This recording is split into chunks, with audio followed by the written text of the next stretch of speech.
शंका। उपदेशी माता बहन अपने पति या परिवार के अत्यधिक दबाव के कारण मजबूरीवश देवी देवताओं की पूजा में सहयोग दे सकती है या नहीं। गुरुदेव भगवान कहते हैं, माई मसाणी सेड शीतला भैरव भूत हनुमंत, परमात्मा उनसे दूर है जो इनको पूजंत। 100 वर्ष सतगुरु की पूजा, एक दिन आन उपासी, वो अपराधी आत्मा फिर पड़े काल की फांसी। सतगुरु से उपदेश प्राप्त करने के बाद आन उपासना अर्थात किसी भी देवी देवता, साधु संत महात्मा या परंपरागत पूजा पाठ में हिस्सा लेना या सहयोग करना भगत के लिए सबसे बड़ी गलती होगी। जिस प्रकार जहर को चाहे जानबूझकर खा लें या दबाव में आकर खा लें, जहर अपना असर करता ही करता है।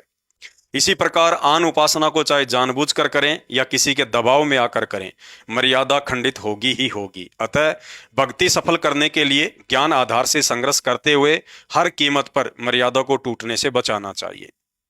गुरुदेव भगवान ने बताया कि 3 प्रकार से मर्यादा खंडित होती है। पहला, सब कुछ पता होने के बावजूद भी जानबूझकर मर्यादा तोड़ना, जिसकी सजा कमजोर संस्कार आने पर भगत को अवश्य भुगतनी पड़ती है। उस समय सतगुरु अपनी तरफ से कोई भी सहायता भगत की नहीं करता है। जैसा भी उसका संस्कार है वैसा ही सुख या दुख भोगना ही पड़ता है। दूसरा, अनजाने या धोखे से मर्यादा का टूटना, जिसकी सजा भगत को नहीं भुगतनी पड़ती है, परंतु गलती का पता चलते ही तुरंत गुरुदेव भगवान से क्षमा याचना अवश्य करनी चाहिए।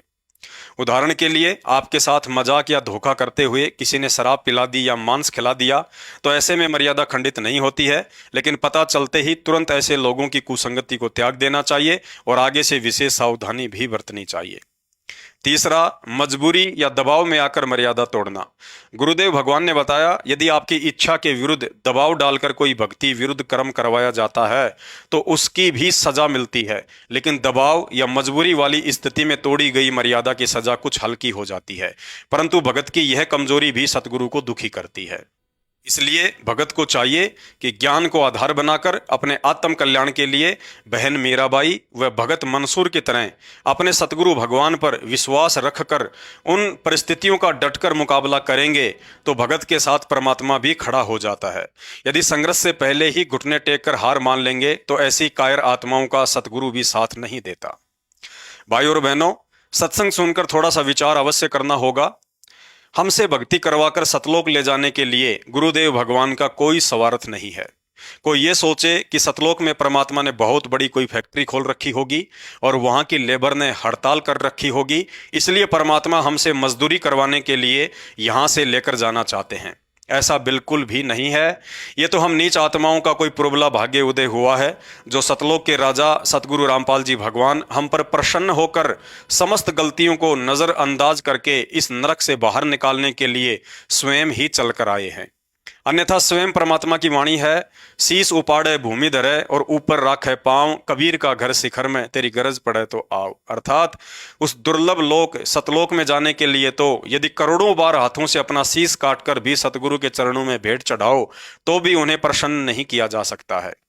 लेकिन आज हमारी सोच से भी परे इतने सस्ते में भगवान प्रसन्न होकर सतलोक से चलकर और उल्टा स्वयं ही सतलोक चलने के लिए हमसे प्रार्थना कर रहा है। भाइयों और बहनों, ये कोई योग या संयोग नहीं, बल्कि अति दुर्लभ से दुर्लभ महायोग है, जिसे सतगुरु ने स्वयं ही पैदा किया है।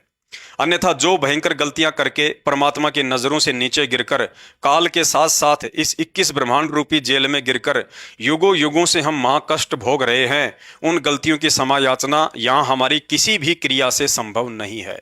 अर्थात आज परमात्मा का मिल जाना हमारी कोई समझदारी या योग्यता नहीं, बल्कि यह तो उनकी स्वयं की ही कोई मौज है।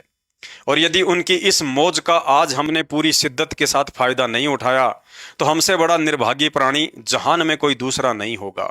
फिर तो महावीर स्वामी की तरह करोड़ों करोड़ों जन्म गधे, कुत्ते, सुअर, बिल्ली, हाथी और फिर नरक महानरक का कष्ट अलग, अर्थात एक बार 84 में जाने के बाद ना तो हम किसी की बात समझने के लायक रहेंगे और ना ही कोई समझाने के लायक होगा। परमात्मा कहते हैं, समझा है तो सिर धर पांव, बहुर नहीं रे ऐसा दाव। तोड़ डालो सारे बंधन, काहे की मजबूरी और काहे का दबाव। अगर जरा सी भी हिम्मत करके ज्ञान आधार से पति पिता सास ससुर समाज का सामना करेंगे तो गुरुदेव कहते हैं, जैतू चाले एक कदम मैं चालूं कदम 60, जैतू हो जा काठ का तो मैं बन जाऊं लोहे की लाठ। कहने का मतलब है फिर हिम्मत करने वाले भगत से परमात्मा बिल्कुल भी दूर नहीं है। ज्यादा से ज्यादा काल हमें माता पिता पति या सास ससुर के माध्यम से डराएगा कि हमारी बात नहीं मानी और ये भक्ति नहीं छोड़ी तो जायदाद में हिस्सा नहीं मिलेगा, मकान में हिस्सा नहीं मिलेगा, जा निकल जा मेरे घर से, देखता हूं तेरा बाबा रामपाल क्या करता है तेरे लिए। अगर उस परीक्षा के समय में दृढ़ होकर भगत या भगतमती उन काल प्रेरित लोगों से हार नहीं मानता है और यही कहता है कि भाई घर छूटो या जग रूठो, चाहे रूठो ये संसारा हो, कौन सुनेगा फिर मेरी काल नगर में जब गुरु रूठ गया मेरा हो।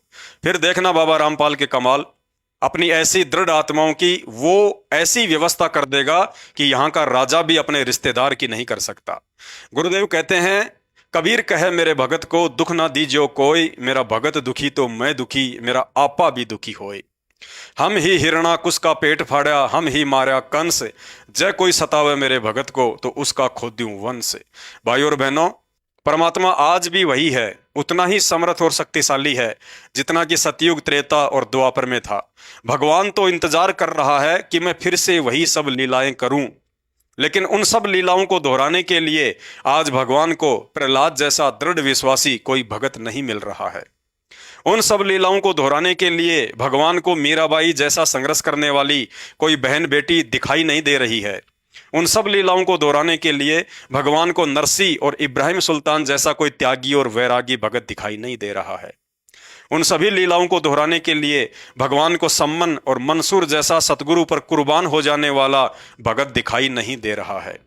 भाई और बहनों, अभी मौका है मर्यादाओं में रहकर भक्ति करते हुए अपने सतगुरु के चरणों में विशेष जगह और उनके हृदय रूपी प्रेम समुद्र में जी भर भर कर गोते खाने के लिए। और यह उसी समय संभव है जब हम संसार से पूरी तरह आंखें बंद करके अपने सतगुरुदेव भगवान पर तन मन धन समर्पित करके मन कर्म वचन से न्योछावर हो जाएं कि मेरे साथ जो भी होगा उसे सतगुरु अपने आप देख लेगा, बस मुझे तो वो देखना है जो मेरे सतगुरु ने मुझे दिखाया है।